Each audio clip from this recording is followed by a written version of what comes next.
Jeremiah Yoder is 16. He lives in Pennsylvania in the largest Amish community to date. He is a direct descendant of Jacob Yoder, who immigrated in the 1700s. He was taken out of school after 8th grade.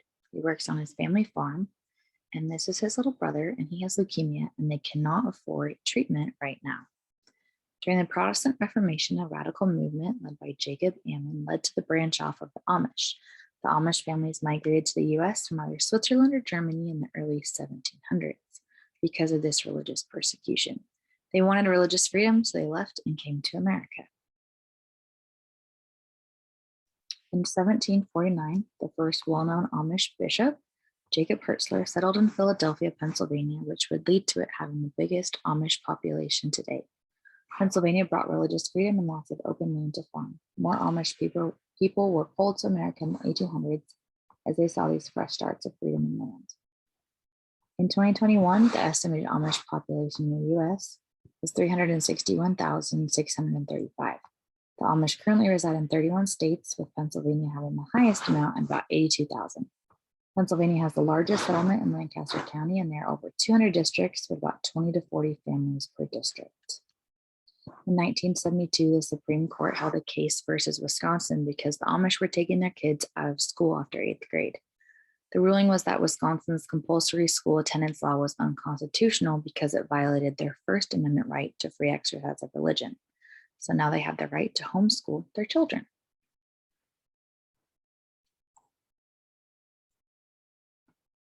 As time has passed, inventions have been created. The Amish population grew and they tried to stay away from modernism. The Amish have been able to fight for their religious freedom many times, and they avoid military service, amongst other things. Modernism led to group splitting and having different rules about what modern tools and inventions could be used in daily life.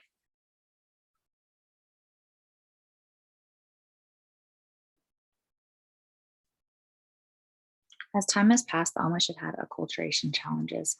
Telephones were used across the country, and the Amish tried to stay away because they believed there were dangers in having telephones in the home. They ended up having party lines, which they shared among multiple families, but some still do not have phones. Instead of cars, they have horse and buggy trailers.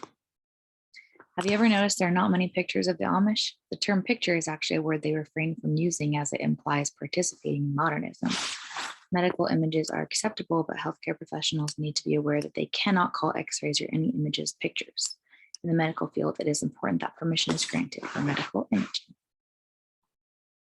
The Amish attire, which is essentially that of the 17th century European peasants, reflects their reluctance to change, respect for tradition, and following the Bible to not conform to the ways of the world.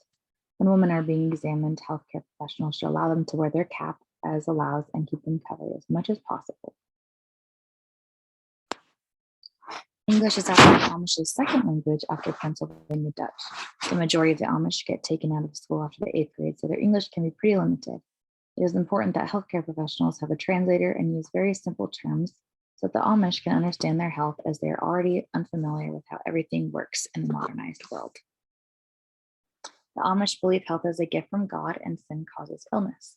Their health instruction comes from the Bible. Modern medicine and hospital care are not their first choice. They first rely on folk medicine and home remedies, consult a wide variety of alternative health providers, pray and consult their bishop, families, and God for advice before coming to the English healthcare system. Amish adults and children tend to appear stoic. They will refrain from complaining whether they have a high pain tolerance or that they are putting on a straight face even if they are in pain. It is important for the healthcare professionals to clearly tell the Amish patient how to define pain, because underdiagnosis may be common as health issues are not properly communicated. Amish adults have low health literacy levels because they do not have a strong baseline comprehension of health issues. They rely on honesty and good faith, so they are easily taken advantage of, and that creates a lot of distrust. Healthcare workers need to seek for specific statements of comprehension to ask them if they understand. The Amish opt out of Social Security. They stay separated from the government because of what happened to them in Europe. This is quite difficult in the medical world because that makes it a lot harder to keep data, and healthcare professionals need to be aware of the services they can provide without insurance and identifying information. In lieu of insurance, Amish communities assist each other with medical expenses via church aid or Amish aid.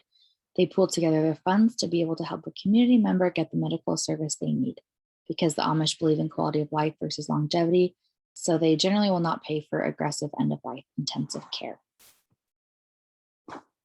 Remember Jeremiah's little brother? They organized a bake sale in town to raise funds for treatment for his leukemia. The bake sale money and some church funds were given to Jeremiah's dad and brother to go to Mexico. The Amish go there for more expensive medical procedures because it's cheaper. And Jeremiah's brother was able to get the treatment he needed so his cancer was now in remission. The Amish have certain uncommon genetic disorders. This is the founder effect from being a close community with intermarriage. In Pennsylvania, children have a higher incidence of metabolic disorders, while in Ohio, there is an increased number of children with cystic fibrosis. Specifically, a rare type of dwarfism is found in descendants of Samuel King, who immigrated in 1767.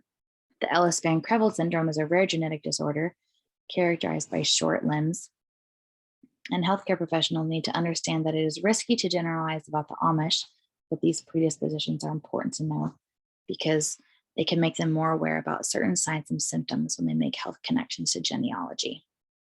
The Amish do not use preventative care. Women do not use birth control or allow prenatal testing. If their child has complications, they embrace them as children are gifts from God. They prefer to birth children at home with midwives. So when healthcare professionals look at data, they may see more kids with developmental problems amongst the Amish.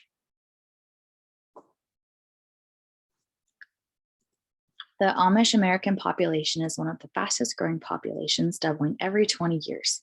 They have very high fertility families, and people like Jeremiah who have strict Amish beliefs and practices are more likely to stay Amish. So expect to see the Amish population grow rapidly in the future.